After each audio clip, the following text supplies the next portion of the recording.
بسم اللہ الرحمن الرحیم. خاتون حضرات، میں ہوں اختر عباس، آپ کے دکھوں کے ساتھ، آپ کی خوشیوں کے ساتھ، آپ کی دعاؤں کے ساتھ. فرح کہتی ہیں کہ سر میری شادی میں سب کچھ ٹھیک ہوا. It was wonderful, it was amazing. ولیمے میں میری بہنوں نے، بھائیوں نے، بھابھیوں نے، سب نے مجھے خوب پیسے دیے جیسے اسلامی دیتے ہیں.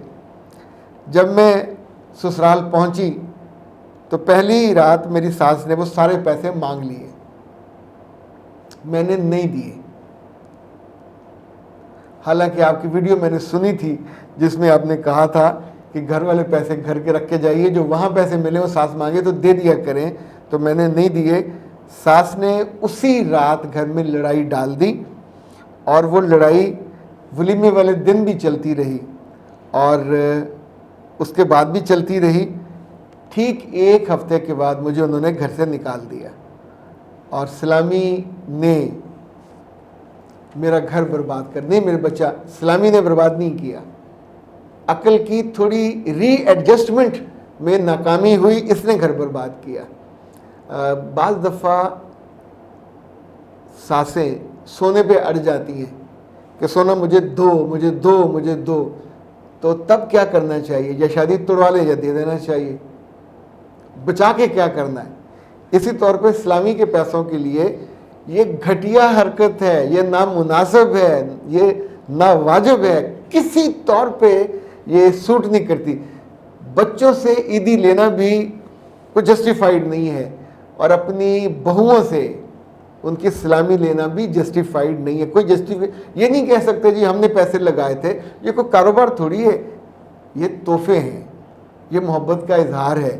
اور سلامیاں عام طور پہ اس لیے دی جاتی ہیں لڑکوں کو بھی اور لڑکیوں کو بھی کہ شادی کے فوراً بعد جو ان دونوں کے ہنی مون کا ایکسپینس ہے، کوئی اور چیز لینی ہو، جو چیز گھرداری میں کمی ہو. یہ نان کا شک کیوں دیا جاتا ہے؟ نان کی شک ہوتا ہے نا، یعنی اس میں پوچھ لیا جاتا ہے کہ تمہیں کیا چاہیے. یعنی یہ عام طور پہ پیسوں کے علاوہ ہوتا ہے. ہر رشتہ قریب کا ہو، بہن ہو، بھائی ہو، بعض جگہ دو دو دفعہ سلامی دیتے ہیں. لڑکے کو الگ دیتے ہیں، لڑکی کو الگ دیتے ہیں. ولیمے والے دن الگ دیتے ہیں، شادی والے دن الگ دیتے. کیوں؟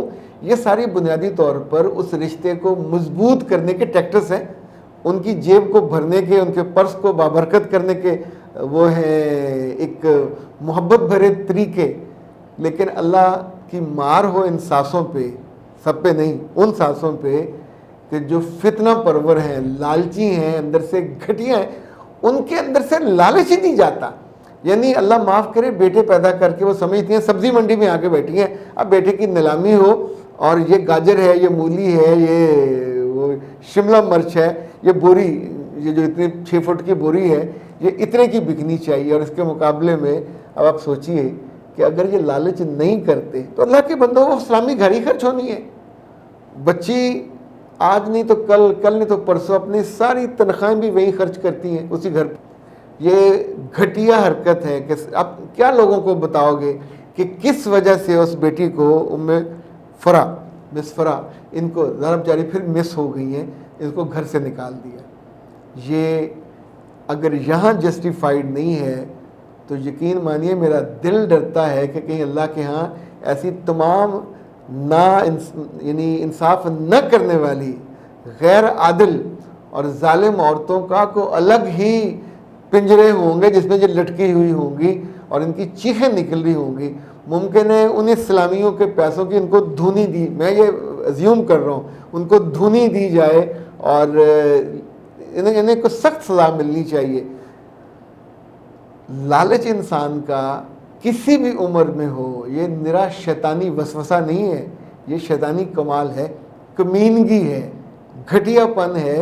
اور نہ مردوں میں ہونا چاہیے نہ عورتوں میں ہونا چاہیے. اور جو نئے رشتے بنے ہیں اللہ کے بندوں ان کو دینا چاہیے. ان کو گھر کی چابیاں، ان کو گھر کی محبتیں، انہیں گھر کی ویلیوز، ایون انہیں تحفے تحائف، انہیں کھانے کھلائیے، انہیں گلے لگائیے.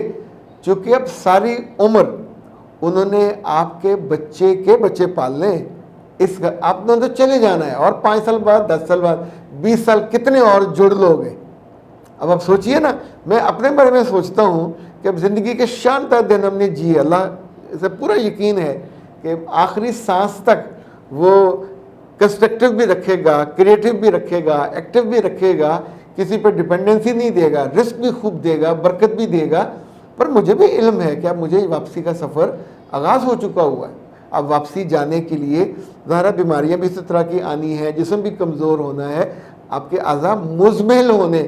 تو ایسے میں کیا کرنا چاہیے؟ زیادہ تیاری کرنی چاہیے یا بالکل لاپرواہ ہو کے اور بے پرواہ ہو کے خالی ہاتھ پلیٹ فارم پہ چلے جانا چاہیے؟ تو اے ماؤں، اللہ تمہیں ہدایت دے. ویسے ہدایت اس کو ملتی ہے جو ہدایت چاہتا ہے، جو لیتا نہیں ہے اس کو ہدایت جبرن نہیں ملتی. اپنی بیٹیوں کو ان کی بربادی سے ہی ڈرا کرو، لوگوں کی بیٹیوں کو برباد کرتے ہوئے.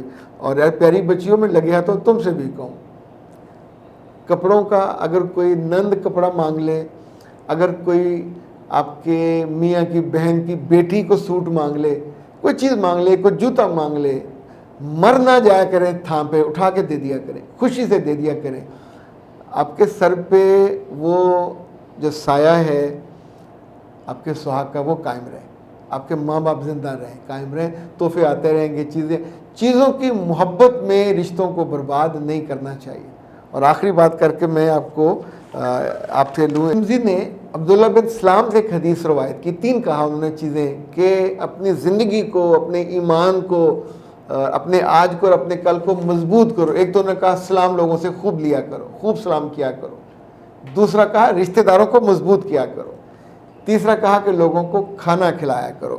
اور چوتھا کہا کہ جب لوگ رات کو سو رہے ہوں تو اٹھ کے اللہ کا شکر ادا کیا کرو. 4 آتے سب چھوڑ دیں، سب بھول جائیے. یہ آپ کے دکھ وکھ سب پیچھے رہ جائیں گے اور سکھوں کی چادر، سکھوں کے بادل اور سکھوں کی آبشار آپ کی زندگی کو لٹرلی بھر دے گی. زیادہ سلام کیجئے، جاننے والا ہو نہ جاننے والا، بیٹھا ہو کھڑا ہو.